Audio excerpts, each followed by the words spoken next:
Sunod-sunod nga gipangturnover sa lokal nga gobyerno sa Zamboanga City ang duha ka mga state-of-the-art nga super health center. Mismo ang Department of Health, Mayor Jan Dalipe ug Majority Leader ug District 2 Congressman Manix Dalipe ang nanguna sa seremonya. Unang giturnover ang super health center sa Barangay Manikahan adlang Huwebes. Gipondohan kini og 11.5 million pesos pinaagi sa Health Facilities Enhancement Program sa DOH. Kini na ikaduhang pasilidad nga mag-operate sa syudad. Ang state-of-the-art nga pasilidad gitukod aron makahatag og komprehensibo ug accessible nga health services sa katawhan dili lang sa Barangay Manikahan apan lakip na ang makasikbit nga mga barangay. Ang Manikahan Super Health Center nakatakdang mohatag og susamang mga serbisyo nga gihanyag sa Sangali Super Health Center nga labing unang health center sa Zamboanga City. Lakip sa mga serbisyo ang dental services, birthing ug laboratory examination, apil na X-ray, ECG ug ultrasound ug ang kapasidad nga makapahigayon og mga minor surgical operation.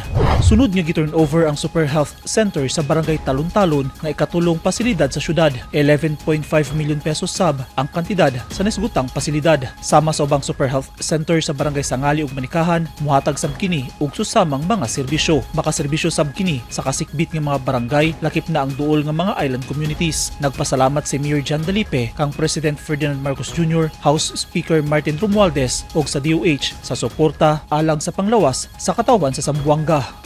Eugene Hinutan, Newsline Philippines. Stay safe.